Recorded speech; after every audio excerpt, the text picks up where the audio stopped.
So 450 for the Dolts. I think it's pretty obvious for Wizard. And I wonder if he takes Cheney. Doesn't look like it. All right, welcome to our Bribes. coverage of the NBFL playoffs. This is the AFC Championship game between the Denver Broncos, coached by Jamon, and the Icelandic Dolts, coached by Astaflix. As Baz was saying, the Dolts do have some inducements, 450 to be exact, so they've got a bribe, 2 wandering apothecaries, and 1 ye old wizard. So, we've got lizards, 14 strong. We've got Norse, 13 strong. It's been surprising, but we've got a first-year Norse team in the championship game. Baz, what do you think about this matchup? I mean, with the way this season's gone, I'm not sure what I think about anything's accurate. But historically, I've struggled against Norse with lizards, to be honest. It's just normally Norse have a decent amount of tackle, usually with Mighty Blow, although this Norse team only has he has 2 tackle. Only one has Mighty Blow. You got the Claw, you got some cheap Fowlers. Norse are pretty lean, so they're likely to have a Wizard. I don't really understand the 2 Apo thing. That seems like 1 Apo too many to me. I think that either a second bribe or 2 babes would have been a little bit better. I could see that. Granted, you do also have a game after this you want to have all your horses for, but you got to win this game to get there. So, it's a balancing act. Does he have 3 players worth Apoing? Yeah, he does, but like barely. Barely, yeah. It's not the Snow Troll. Let's just get that out the way. It's Dwight Stevenson. An early KO on the Snow Troll, I might Apo in this game, just because, like, if you lose 1 or 2 source, I mean, unless you kill all the orcs on the other team, that can become a problem. Yeah, I think they did that, though, which was good for the Lizards. That's actually the last game we were able to do commentary for, was the opening playoff game between Denver and Pittsburgh. So there's quite a bit we need to catch up on, but continue with your point.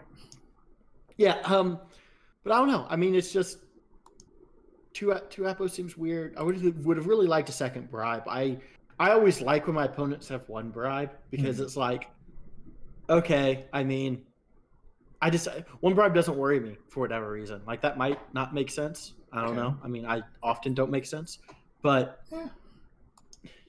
I suppose for some coaches, if they take a bribe and they get caught, mentally they're like, okay, I don't want to foul anymore since I'll get caught and start getting my players taken out. Coaches who are just going to foul regardless of number of bribes, then the number of bribes may not matter. Well, the thing about a bribe is it changes your turn ordering, because, like, that's the big issue with fouling, is it's not even losing the player, it's you can't do it until the end of your turn but if you have a bribe, you can't, right? Because I mean, it becomes like, what? I mean, it's not quite a snake, but it's not quite like a 1 in 9 either. It's like it's 6 or 7% fail to both get a double if you break armor and have the bribe fail, something like that. So it becomes a pretty safe action that, I don't know, I just like 2. Like, when...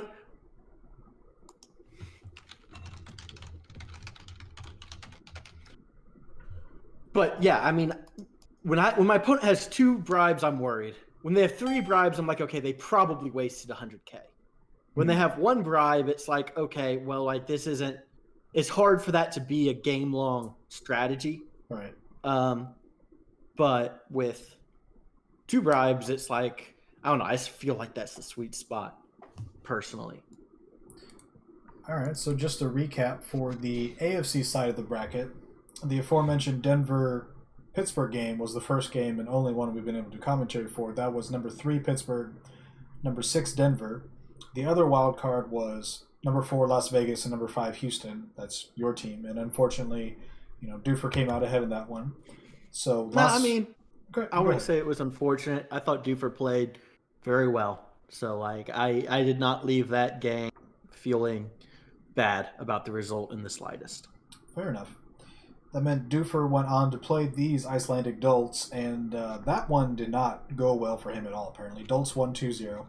The other game, this Denver team went into Miami, who had been a very good team all season, and just, did Rel dirty and beat the Rats 2-1. I didn't see the game, so saying do him dirty, like, I don't want to imply, like, he knuffled him or anything, but... I didn't see it either, and I've been busy as hell lately. I had a major work project that I just finished today, so I did not catch the replay, but my understanding is I know Rel's wizard failed. Oh, that's a bad time for that to happen. Yeah, I mean, it's like, having a wizard fail at a pivotal moment, I wonder what that's like. Indeed. Mine failed against Rel, which was part of the reason why I ended up not getting a bye. But besides that, I mean, there wasn't much damage in the game. I don't 100% know how the pacing was. I mean, I'm looking at it right now. It looks like the Rats 2 turned, and then I don't know when the Wizard failed, but the Lizards just had the ball the rest of the game. I mean, I mentioned when Rel switched, I find that a matchup that favors the Lizards in general. I think the Wizard obviously changes things, but like even the one turn, it's like, okay, Lizards usually have enough diving tackle against our tail, although this one I think does not, to make the one turn harder than normal. Right. So don't know how it went, but big win for Jamon. I mean, he's beating Orcs and Rats back to back. Those are two very different games. Come out on top on both. Not bad for the number 6 seed in the playoffs. So actually, I had a thought about that. Jamon, very quietly had a good season. He's had several good seasons. Last year, he was the number 2 seed in the AFC. This year, he gets in as the number 6, but then he pulls off 2 upsets, ranking-wise. He made it once or twice in the NFC before coming over, too. I know he won that division once. I know when MRT was still in the NFC South, Jamon, when he came in, became like his number 1 competitor. I think that, Jamon's kind of establishing himself as a year in, year out, someone who's in the mix. Yeah, and it's a little different how he plays his Lizards to how we do, and both of us have been known to play Lizards pretty frequently. And, he is continuously drafted and or developed guys who have Blodge Step. And for your Sorai, that's not super common. So he's got one at the bottom with Blodge Step, another with Blodge, a second Blodge, a Strength 5 Block Guard, another... Yeah, so that's a skill and a build that he values. I know you and I like to have Frenzy and Guard and Stand Firm and some Break Tackle and all this other stuff that more like traditional Lizard builds might have, but this works for him.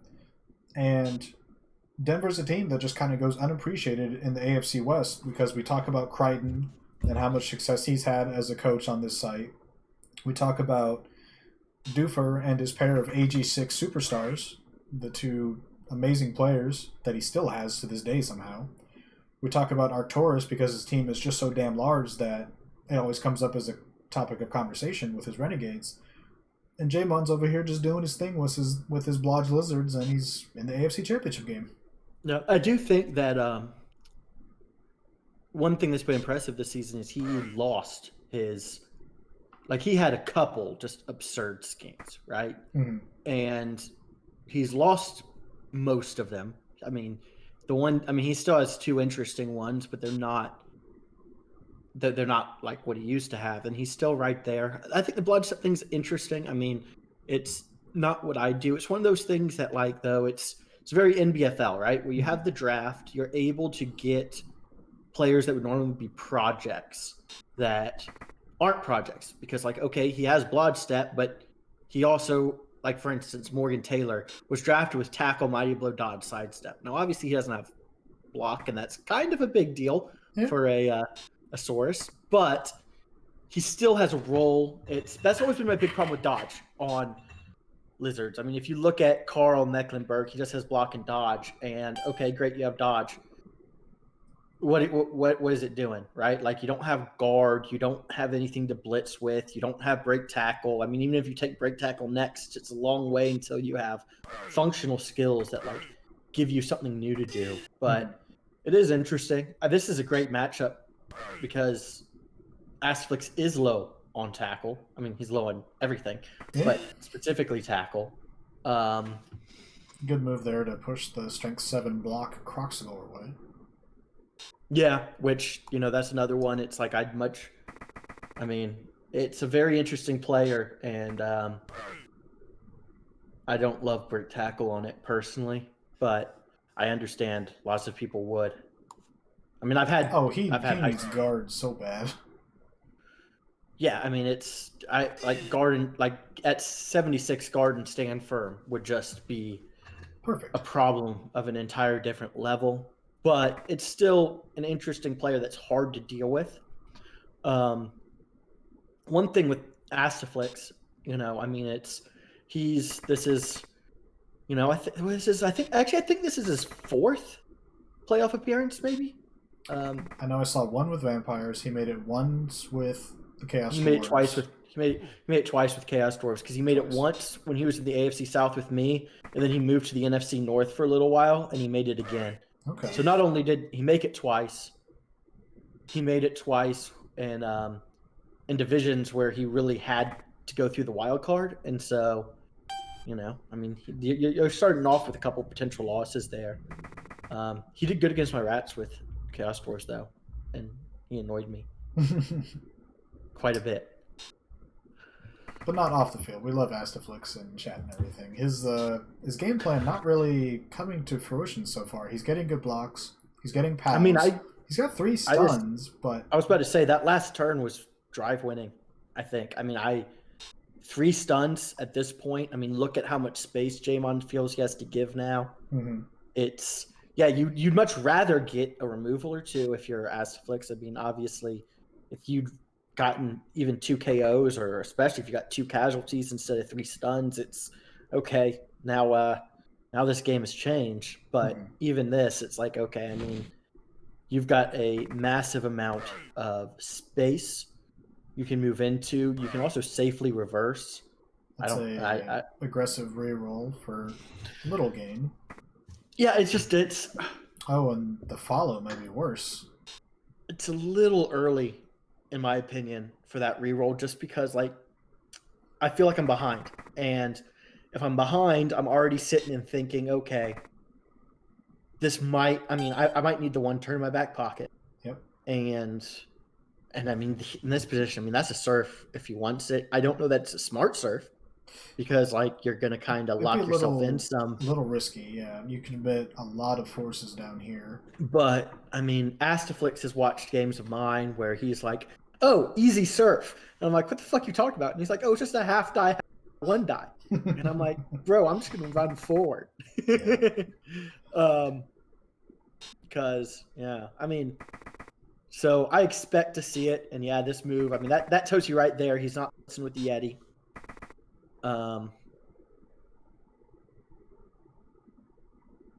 And also, one thing that's sneaky. Oh, if he moves this guy, there's not a surf. He's going for a foul instead. No, he might still be surfing. I haven't given up. I mean, you got some blitzers or berserkers nearby. You'd have to commit. Fiesty. You'd have to commit another guy and then go for a 2 die, then a 1 die to push. Yeah. Anyway, I have to root against Asti right now because I've mentioned to you I got a new computer. I got it so Twitch is set up. So in the future, I'll be able to commentate and record games on Twitch as well as XCon. So we won't be completely reliant on him, which is kind of a shame because it means that I'm gonna have to like do stuff. And I'm just not a big fan of that. Is he going to do the half die? He is. He's going for it. He got it, and that's a knockout. Interesting. Just let that go. It's a 4 strength. Yeah, I mean... If he falls on the ground, big deal. But all right. Anyway, that's a big deal. That's one of your 2 tackle. That is your break tackle blitz type, who is now not there, and your other tackle is in that wide zone. So, like, I mean, the ball's in a dirty player's hand, so you don't care that much, but you've got to think that Lawless Dolph is going to be receiving a handoff soon enough. You would think so. What is this? Wog, this is a Lore Bass special. Indeed it is. But anyway, yeah, so Going for the croc splits. I don't hate it. I mean, it's not something you see much from me because of this TV, but like, if you see me play a rookie lizard team, I actually am like, I often am protecting the crocs early because I blitz with it all the time because it's like, it's Mighty Blow, right? Mighty Blow, easy 3-die block, yeah. But yeah, I mean, I don't really see much of a defense here. Like it's a little early to say it, obviously, but like it just everything for the Lizards feels a little discombobulated. Yeah, they're very scattered. They can't really help each other right now. Yeah, and it's kind of clear Jamon's real worried about his skinks getting hit. Which I don't think you need to be, per se, and just because the Norse team's not really built that way. Yeah, and I mean, you really only need to worry about Ridley. Like, that's it. Yeah, I mean, Kenjong's fine, but Ridley's your breadwinner. I mean, yeah, like, Ridley's... Yeah, Ridley's the guy who's going to win you a game, but... And, I mean, Astaflix isn't... You know, he's not... I don't think skin cutting is really his priority. I mean, it's one of the reasons why I think Norse is such a potential issue is that they have some pretty cheap tools that can chip a source or two. I mean, between surfs and fouls and claw and a little bit of everything. Well, Wog, I don't know that he was planning on playing defense this way. No, but I think that the turn with 3 stuns kind of he dropped back a lot, which the problem with it was he dropped back a lot and also gave us opportunity. And you can do one of those two things, but you can't really do both. No. Because, like, you still lost numbers there.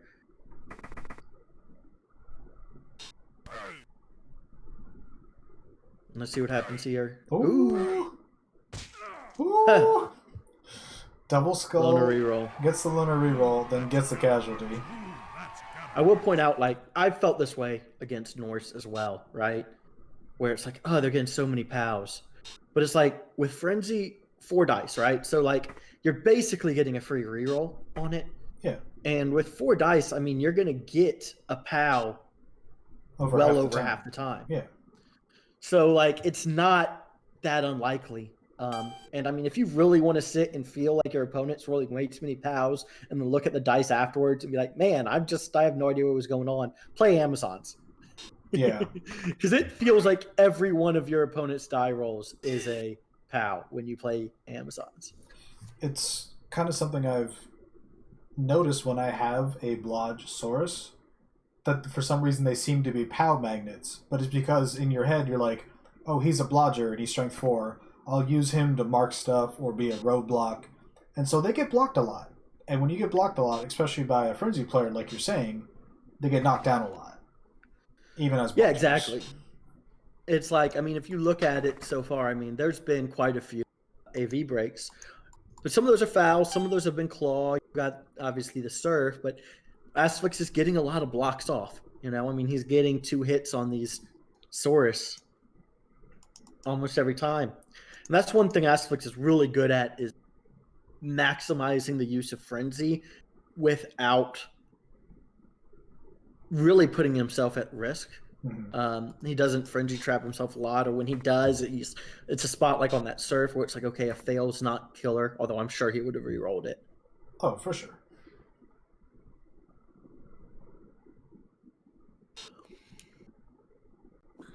Yeah, I remember Astaflix was trying to tell us that he has so much experience with Norse at high TV levels, and we're just like, yeah, but it's Norse, so how good can they be? And, you know, he plays them well, and the fouls have not really done much today, but he is very much in control of this game so far.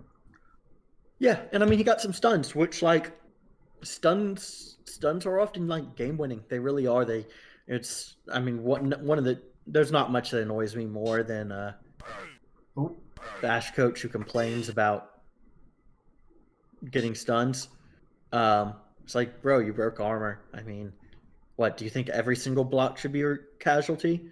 And then you realize that yes, most Bash coaches do think that. Yeah. But yeah, I mean, hell, Asterflix has had multiple double skulls, so like, it's not like he's, you know, Getting everything he wants. no. I mean, now No. this does put him in a situation where he has to go 3 turns with one, which is a bit worrisome. I was going to say, it's already turn 5 somehow, and he still has the ball in the hands of a dirty player who happened to just be next to the kickoff. So he caught it, and he's down to 1 reroll, like you said. So Jamon, despite, just being on his back the whole time, it's kind of like a UFC fight, and I don't know how many of you watch MMA and stuff like that.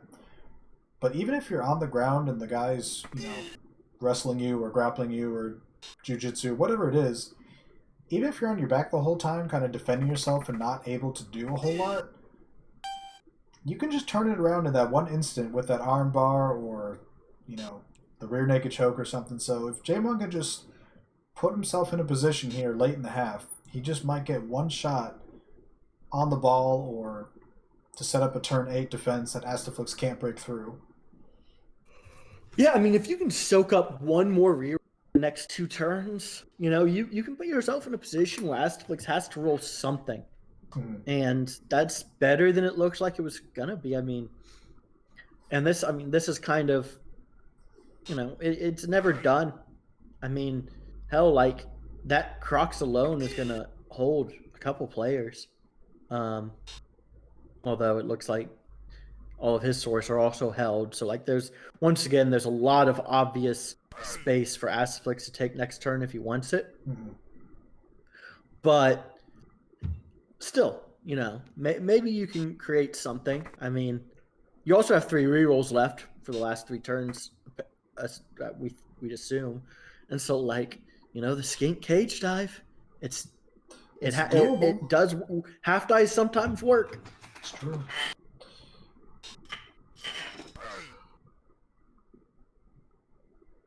I wonder how Astaflix would do playing Demons of Corn. Similar to Norse, without obviously having built-in block. Don't have the MA7. Don't have the Strength 4. But you have a lot of Juggernaut, and it's fun. It's not a good team, but it's fun. Yeah, I mean, who knows? Maybe he'll try him in CBB. For some reason, I have a feeling they can work there for some reason. And I think I just said that twice, but I don't know. Yeah, I don't know. For some reason, I think that Demon's Accord might be being replaced soon enough. Well, regardless, we'll see what Astafix does here. He's got his blitz still, I believe. He's got the ball in some random Lino's hands. Yeah, you kind of need to move forward a little bit this turn. I mean, like, you don't have to, but you kind of do, I think. I mean, at worst, he needs to be on column 8 at the end of his turn 7. It'd be much He pretty better. much has to be on 6. He needs to be on 6. It'd be much better. Like, the way this drive's gone, there's no real excuse to not be on rank 6 by the end of it.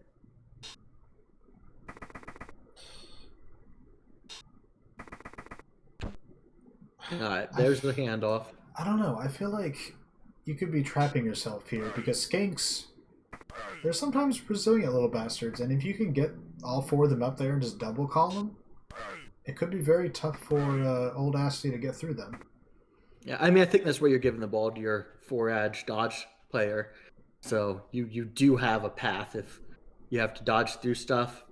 But like, yeah, I mean, it's you're gonna need to push a little bit next turn. I think you'd lock in the Lodge source here. Yeah. Makes sense. Oh man, I'm sure all these dodges.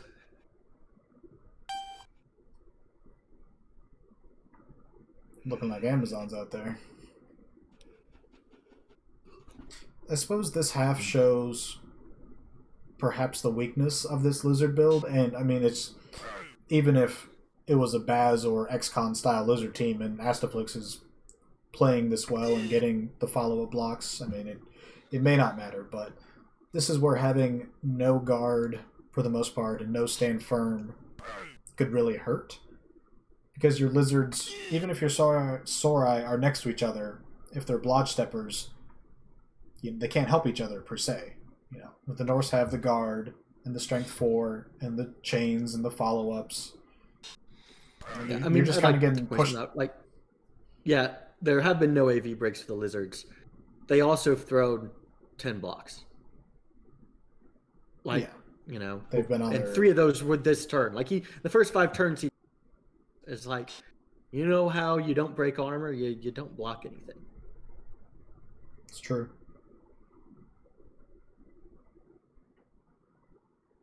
Yeah, sometimes I don't know. It's easy to look back, but some of the blitzes where you took the Croxagore and blitzed Dwight Stevenson, for example, very good player. If you can get him down, speak of the devil.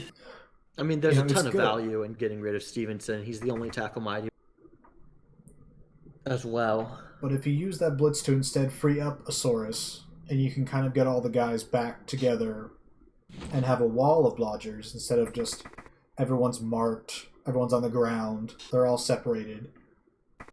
That could be, you know, a winning play. Granted, you know, just hitting Dwight Stevenson and knocking him out or worse could also be a winning play, but... Yeah, and I mean, we did mention those 3 stuns early in the drive did kind of put Jamon on his back foot some. Mm-hmm. And Astaflix hasn't really given him any great opportunities. I mean, especially considering like his one break tackle blitzer type has been gone. But let's see. That was a self-inflicted injury, and that's a nice injury. Oh yeah, I mean, like that was not a surf that had to be given up, but it was. I mean, I find it hard to agree with Jamon here. I don't think that this has been all that brutal. I mean, it's frustrating, you know. I mean, there's definitely. I mean, I have a long history of complaining in games and then going back later and being like, that really wasn't that bad. It just felt like it at the time. But this is how, you know, I've also had trouble with Norse as lizards because stuff like this where, you know, they get the ball, they've got the 2 strength 4, the 1 strength 5, they've got some frenzy, the easy blocks, the easy dirty players, they start chaining, they remove somebody, and you're doing, you know, what Jamon's done is he's on his back the whole time and you can't do a whole lot and it's frustrating, but yeah, I mean, it's one of the issues with going backwards like he did so early in that drive. Mm-hmm. Is there has been no point where Astaflix is been under pressure, right? Like he's never had a turn where if a roll failed, he was in trouble, or if he got caught on a foul, he was in trouble, mm-hmm. right? Every risk he's taken, it was like, okay, the failure state's fine. And a lot of that is he, you know, I mean, Jamon was definitely not dealt a very good hand. I mean, it's not been an easy drive by any means, especially with, I mean, what do you do on that turn 2? It's like, okay, I can't really pressure, but like this is a mistake. I know that player's technically in scoring range, but you're using 3 players to tie him up when you could have, you know, marked the 2 linos in the cage, or, I mean, that's a nice injury, but extra Apo. I mean, yeah, he has 3 Apos. He's gonna Apo anything. Yeah. But yeah, I mean, it's, you know, like here, it's like, okay, 2D, 2+, and you're free. You know, now it's like, okay, snakes do happen. Yeah. Would you consider? Yeah, but I mean, you have the reroll. Blitzing? No, it's a sidestepper. You have a reroll anyway. It really doesn't matter. Yeah. Granted, I mean, there was a game late in the season where somebody had a 2+ roll with a reroll to try to get away, and it didn't work. Now this I don't overly like, but No. With tactical being on the ball, like I don't think that now it's I mean, granted, defensible if you get this at all. skink out, I mean, it is well, like okay. That's the Apo. Apo. That's not the Apo. Oh my goodness, that's a mistake. You can't do that. I mean, it's like as he said, he just said good game. I mean, that's just quitting straight up. Like one turn, score on turn 8, and you're good to go. Minnow, you got to win games to be in the playoffs. I mean, first things first, no matter how bad this first half has gone, you're going to have at least 10 to start the second half. Perhaps 11 if the KO comes back. You have the ball. You're facing Norse, who are notorious for just imploding. You could easily just, clear 5 of them in the next 3 turns. Yeah, I mean, this game is not over. Even if, you could have and arguably should have Apo'd the AG4 skink, because all the rest of your skinks are just... I mean, it's just, there's not an argument. And I mean, I get it. To be fair to Jamon, lots of people would have not happened that. So it's when I'm criticizing this way, and I'm like, oh, that's a big mistake. I'm not calling Jamon dumb by any ways. I'm just saying that particular decision was, even if I understand why it's made. You see this a lot on fumble specifically, because so many of we play so many games, right? Jamon's played what? He's played 20 over 2,400 games. Wow, that is a lot of games of Blood Bowl, right? Just eyeballing it, it's about 2,000 of those have been in ranked or box, and the vast majority of ranked or box games are open play, and so it's okay. You don't. There's not a huge incentive to I must play to win, but in a tournament setting, in a league playoff setting, at a certain point in league, it's. I mean, what are you playing for, right? What you're not using the Apo so you can save an injury, but the whole reason you want to keep the team together is so you can compete for a Super Bowl, and your best chance to compete to a Super Bowl is to win this game right here. And you need your AG4 skink to do that. And to be fair, I mean, trust me, I could find a lot of examples right now where I made the same choice Jamon did, and it was wrong when I did it. So, I understand it, especially in the heat of the moment. But you've got to Apo that. I mean, he is the only player on your team that matters. Really, I mean, you can win the game with him. I mean, there's a game of mine in a tournament with mid-TV Lizards against mid-TV Necro where I had my Crocs and 3 Source die. Wow. And I won in overtime. Because I didn't add 4 skink. I had 2 Source, handful of 4 add, and got the win, right? And right there we go. There is a remove. It's not a big one, but with a little bit of luck now, I'm guessing we're gonna get a foul on Stevenson. Yeah, I mean, it's certainly an option. And yeah, I mean, you also even if you're not gonna reroll that, you've got to at least set up to be able to 1 turn here.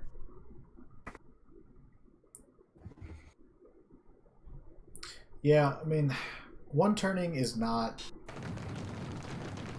It would not have been easy against the setup. You got to stand from there. You've got 2. Strength 4, strength 5, and double stack behind it. It was a pretty good setup by Asti, although it was wrong for Lizards. I mean, it was the wrong setup, but it's not an easy one to do against. Yeah, you don't the little the overall setup. I mean, that's very math style setup. It's what you will often see there. But what he should do is have guys on row 10 and then row 7, right? There's no reason to double stack them because your tackle zones don't actually matter against Stunty. Right. All right, Jamon does not get that guy back, but he still got 10 versus 11 for Astaflix. So, as opposed to the end of the half, he's going Norse Linos on the line. You take out just 1, and it's 10 on 10. And you're even numbers. Yeah. So, as bad as that first half went, that did not lose you the game. And so, if Jamon can stay focused, he could win this game 2-1 just by just playing simple Blood Bowl. Control the ball, beat up the Norse, go down and score on turn 8. Get the coin toss perhaps, or make a play on defense, and you got this. I suppose while we have a quick second, we can mention what happened in the NFC side of the bracket, and turns out my predictions were dog shit. I didn't get any of these games right. So, Los Angeles and Detroit, I think, was the first one. And I did put in the predictions that there was a path for Detroit that I could see, but without their Super Bowl, I wouldn't bank on it.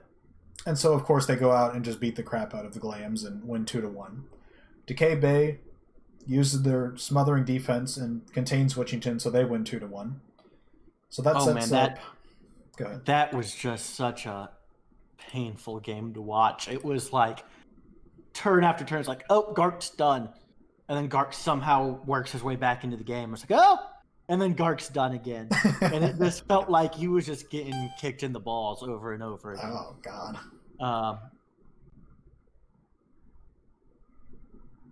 So, yeah, also, I don't like Asty's setup here. I mean, I do the setup at times. It's super aggressive. But, like, you don't need to do it here, I don't think. And if there is a quick snap for Jamon, like...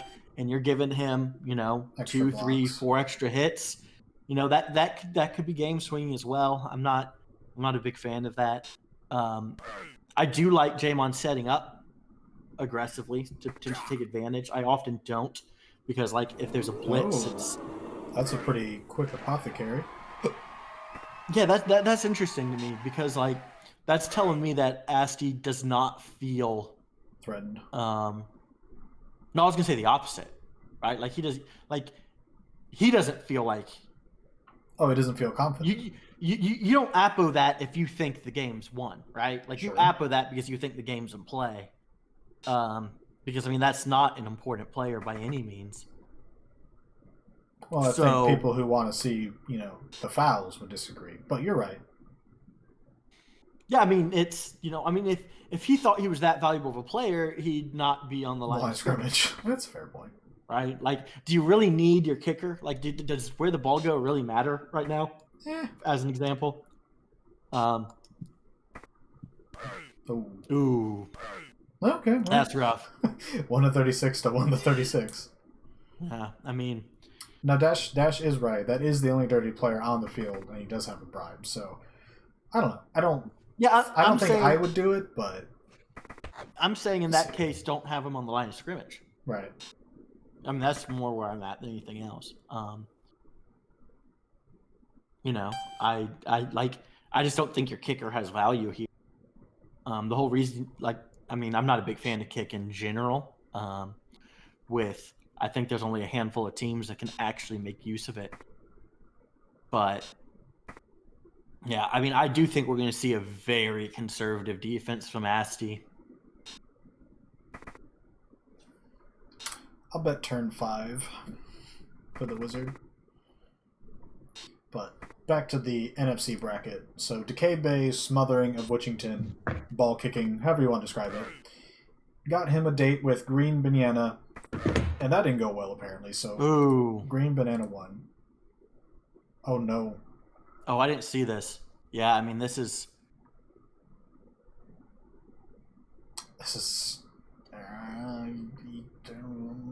I mean, you go down. Yeah, you have to go down. Like, yeah, you have a much better chance of staying in if you go down than if you don't. Is anyone good at math? Oh, you can't do that. Oh, I mean, no. I'm sorry, Jamon, but dice are not. I mean, the way this is going so far, dice are deciding this game.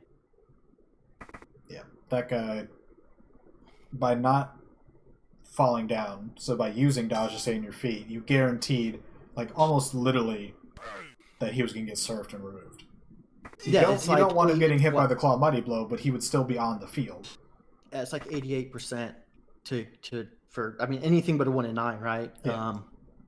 And you can't be in a spot where you get surfed there. I mean, it's you don't see this much frenzy on the pitch often, right? I mean, it's really only Norse, obviously Corn as well, but like Corn get to the point where it's so much frenzy it becomes a problem. Yeah, just a little bit. And so it's tough, right? Because it's like, wait, I can't even have a player within 3 of the sideline. And again, like it's once again, like at this point, it's I mean, this is playoff time. Like you gotta, we're judging at a high standard. Every little thing matters. It's not entirely. I mean, I'm often not entirely fair with the coaches at this point. But like, I mean, once again, if you ask me to go back and do commentary of my game, there's a few turns where I'd be like, oh, that's just absolutely unacceptable. What the hell is that guy thinking? So, definitely not just Jamon. I've done worse, but you've given up a surf early in the drive, both halves. You've been overly cautious with your Appo. You're playing. I mean, it's Norse, right? Norse are a glass cannon team, right? If you let them get the man advantage, you're in serious trouble. And in both halves, you've let them get the man advantage without them needing to actually roll the dice to remove you. Mm-hmm. And then on the other side, I mean, the game's still not over. No, right? You still have a tremendous amount of speed. Like you can stretch this thing out if you're Jamon. It's just getting harder. Yeah, that wizard's not gonna make things easier either. But back to the playoff picture, Decay falls to the Grabbers. On the other side of the bracket, Atlatl, who had a fantastic season, runs into, I guess, what can only be described as like a hot Destroyed team, and Destroyed wins 2-0. So 2-0 beatdowns in the divisional round in the NFC sets up a division rematch between Green Banana and Destroyed. So the division winner and a bye recipient versus a wildcard team who just is running through a hot streak, and the streak continues. They knock off Green Banana 1-0. So Destroyed Lionels, coached by Dash, face the winner of this game in the Super Bowl. That's not close to what I predicted. I thought Gru would get there, and granted, he almost did. But man, that Chaos Dwarf team, they're doing what they need to do. They are, and I mean they've got all their players for it, which that's a pretty big deal. It is like if Asti holds on here, we can see the change in NBFL over the past year. Just looking at last season's Super Bowl versus this one. Last season, we have 2 2,800 TV Chaos teams. This season, both teams will be sub 2,100. Hell, I wouldn't be surprised to see both teams cutting players down the stretch. Yeah, it's a very interesting matchup if, for example, the Norse and Chaos Dwarfs meet up, because they have the similar blueprint. It's like, keep the TV low, have somebody blow, have a little bit of claw from the snow troll on one side and from the doubles on the blockers on the other side. There is no claw on this Chaos Dwarf team, which is one of the reasons why the run's impressive. Oh. And against most people, although, I mean, there was like, a 50% chance the AFC representative was going to be AV7. So. Between the Wood Elves, Rats, and Norse, yeah? Yeah. But yeah, I mean, it's, the lack of claw is not really going to be a killer, but both sides will have some dirty players out there. I mean, yeah, but that's going to be an interesting game. Both teams need the blueprint where they remove stuff, they get the dirty players going, they have bribes and wizards from inducements, and the problem is when you face each other and you both have the 2,100 and below blueprint, you don't have those tools anymore. You don't have the bribes. Granted, you're saying both teams will probably pitch in the kitchen sink and everything else from the bank to get those tools, I imagine. Yeah, I mean, you see a lot. Going back to the game, I often don't like going to the sideline against a wizard, but I actually really like that turn from Jamon. I like using the skinks the way he did. I mean, he's under tremendous pressure. I'm not sure about that placement, though. I mean, I don't think there is a good place to put it when you have that many players I mean, committed. there's not a player on Astaflix's team who can hit the ball without doing a 4+ dodge right now. I mean, that's actually a really good placement as far as places that look bad. But there the is wizard, some Harry, serious wizard potential. Yeah, that's 3 stunning players. Yeah. I mean, I'm basically saying, like, the wizard's a problem anywhere on the sideline. The wizard's a problem. Right? Like, you can't defend against the wizard every single turn, especially when you're down players. Like, it's just... Yeah. You can't. And that's one plus with moving forward here is it could draw the Wiz out, right? And if the Wiz does fail, then, you know, all of a sudden doesn't look too bad. Spot. Yeah. Right? Like wanting to draw the Wiz out, I think is reasonable. I mean, I'm not even see it. I mean, we will because it's Asti. I don't know if we should. Ooh, I would not have fireballed. Oh, that's a mistake. You were thinking zap because it's a strength 2. Oh yeah, you zap. Yeah, because if the ball goes out of bounds, you win. Like any throw-in's better for the Norse than the Lizards, as long as it goes like at least 3 squares in any direction. True. I mean, I see the temptation for the fireball though. 3 AV7 stunty, right there, and the Saurus.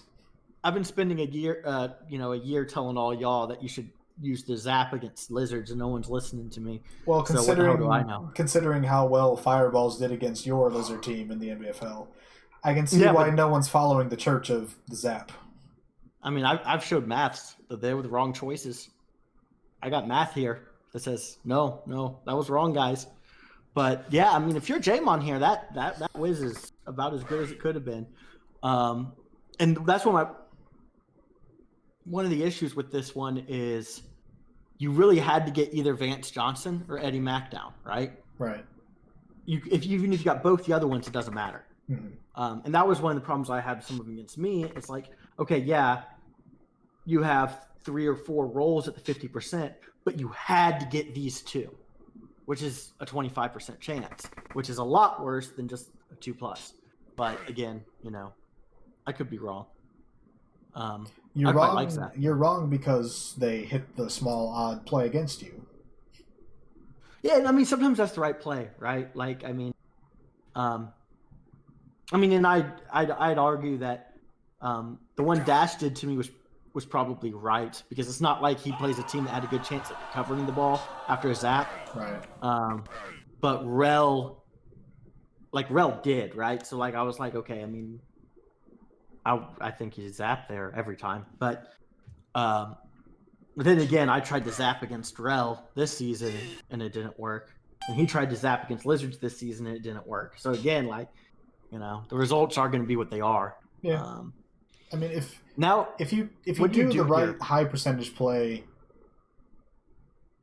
every time, odds are it's going to work out in your favor in the long run. But obviously, when you have a season like you did 2 seasons ago, where like every time someone did like the 30% play, and it keeps hitting, like your season just feels brutal. Oh yeah, and I mean that's the other thing is it's like the 30% play sounds bad, but like it's not like there's only one chance at that in the game, right? Like usually, it's like he just used a loner reroll on the. Oh my gosh! I mean, I understand that tying up those players is nice. That's 3 tied up by tails, strength 7 block. I mean, your only chance is to win in overtime. And then you just blocked yourself off. So are you dodging through here? Yeah, I'm not 100% sure what's coming. I guess he's staying put then. He's just staying. Then I really don't understand re-rolling the Crocs. I mean, if you're going to stay put, just run backward skinks, I'd think. And screen off. I don't think you needed the Crocs movement. I mean, I think running backwards would have been right anyway. Or like waiting. I don't think going for a score now. I mean, you've drawn out the whiz. The goal now should be score turn 8. If you win the toss, you have a shot at this game still. For sure. Even if you have typed good game in chat on turn 8. I do like Asti giving up the surf here. Yeah, I mean that's a skink, and so he's going to have to either commit one player for a 1 die, 2 players for a 2 die. That's not really a cost he can afford to pay at this point. Yeah, and I mean, I doubt he takes the half die early.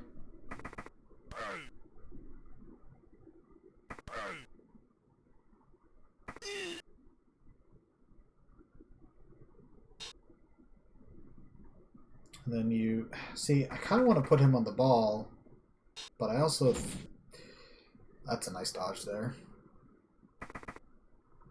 I mean, Jamon, like 3+ is what, 66%? I mean, he's hit quite a few of those dodges, but he hasn't made like 10 to 12 of them. He's made like 5. They haven't mattered, right? And it's like he just had a play where his wizard went that is game winning if it hits a little better. I don't know. It's like look at both sides dice when you can. I mean, again, I have issues too. I complain when I shouldn't. J-Bon's doing something here, and I'm not sure what exactly. Yeah, I don't entirely know. Like what we're doing. If there was a chain, I mean, maybe, but I'm not sure where you're going with this. If you follow, I guess you could like try to dodge out and go south away from everybody. Who? I mean, he just like that second dodge was in tackle. When if he just goes up, like that. Like if you're gonna do that, dodge up. He's gonna use don't a dodge reroll. into tackle where you then have to use a reroll if it fails.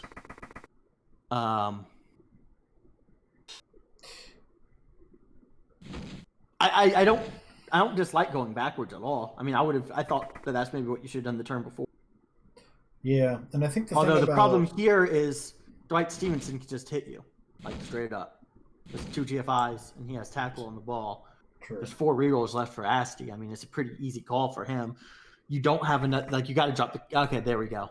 See, he sees it. Yeah. Good job blocking it off. 1, 2, 3, 4, 5, 6. Yeah, now the best he can do is mark unless he's willing to dodge, which with shadowing you really don't want to do. Can't. Yeah. The one thing I will say is like I don't love putting the skinks so far downfield. Like you're not gonna throw the ball to them most likely, and so having them in scoring range doesn't really change the equation. I mean, I guess it's technically splitting up his defense, and he's got to mark them 1 each, and they don't have tackle. But I mean, he just shouldn't. Like that, Asti just shouldn't mark him. I think. I mean, that's just like you put those guys in range just to draw out the defenders. Yeah. On the flip side of that, though, like, what do you do with them if you don't mark the skinks? Do you just leave them at like column 9 and just like put them in position to go forward or backwards? Or oh my god, he's going for it, and he gets it. Yeah, and I mean it was 1 GFI to get out of range. Like, I mean, that was just what, a 3+ dodge. I mean, yeah, that's. I mean, it's 3+, 2+, 2+. It's not easy by any means. Jesus. I mean, oh, there we go. There we go. I was about to say, like, I mean, 1, 2, 3, like, 4, 5. Asti has been in a position where he's got almost everything he had a couple of those double skulls early, but like they were both situations where on the reroll he got the pals anyway. And oh my god, he stood up with that skink. Yeah, you kind of got to dodge there, man. Yeah, like I was thinking, like we got to pass the ball to somebody, and now I'm just not sure. Like Dennis Smith is okay. I was gonna say he's marked by tackle, so he's gonna be our ball carrier, I guess. Yeah, but like you'd have to dodge Philip and go tag the Ulfin whatever. I don't know. I don't really see a way to. I mean, it's pretty easy here. If you're. I mean, there wasn't a good option for Jamon. No, I mean all the odds were bad. Like if you're trying to dodge and pick up and throw with the skink when he's already down. Yeah, I mean, once again tough situation. A lot of the game has been somewhat tough, but. Some of it was self-inflicted, though, and then, that happens to all of us. Yeah, I mean, yeah. We kind goodbye, of Philip. And yeah, now the Skinks are gonna leave. I mean, this is the downside with marking, right? Now you don't have players and you still gave up the blitz. I wouldn't re-roll. Yeah, that's a good call. There's nobody in scoring range, really. I mean, technically there's a Saurus available, but... Oof. Yeah, I mean, that, even if somehow Jamon does, pretty much screwed, but like, I mean, this is Lizards, man. You know, if you're gonna give up these many hits on Skinks, which he doesn't have a choice for. No, at this point it's, Skink Ball, which, I mean, is surprisingly effective. You've got like 4 movement 8 little fuckers on the field. Granted, chameleons are movement 7, but all of a sudden you went from 4 skinks to 1. Yeah, I mean, getting 3 removals in a single, not what you're expecting to see, but there were reasons that he was in this situation to begin with. And I mean, I'd point out he still has not actually used the Apo. So, like, what were you saving it for? When you didn't Apo the Edge 4 in the first half.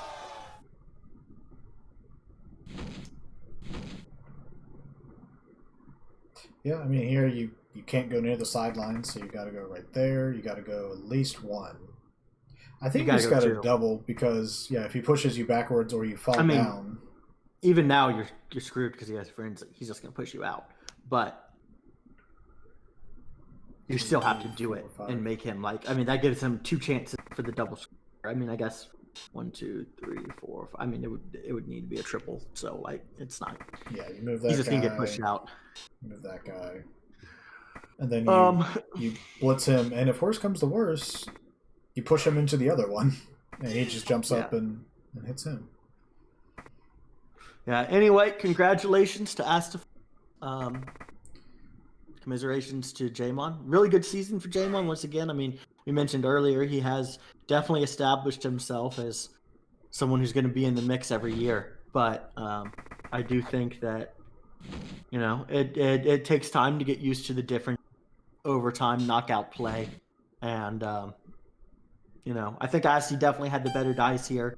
But I also think that some of the reasons he had better dice were that Jamon gave him chances that he. But like the Norse were super resilient. I mean, I was talking early about how the Lizards weren't getting that many blocks in. That's why they weren't getting removals. But they've done the same number of blocks now. In the second half, the blocks evened out, and the casualties were still incredibly one-sided, which it's real hard to, win this game if you're down Saurus and your opponent has all their players.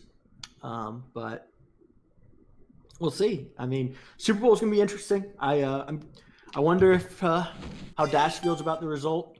It definitely seems like, I'm sure he was hoping for a little bit more in the perm area, or at least some missed next games, but maybe not, because then he'd be giving up bribes in a Wizard. Yeah, exactly. It's kind of a weird conundrum for the first time for these low TV super teams. Bruh, I mean... And the dance.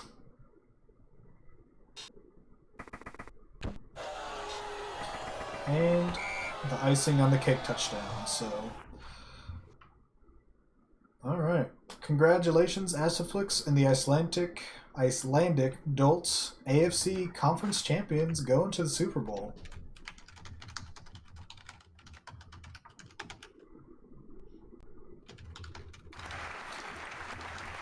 Yeah. I mean, hey, we've seen Season 1 Norse win a Super Bowl before. Tis true. Have Chaos Dwarfs ever... Yeah. Have they won? I think New England... I think Liquor and New England won. Yeah, Liquor won the season before I joined. Okay.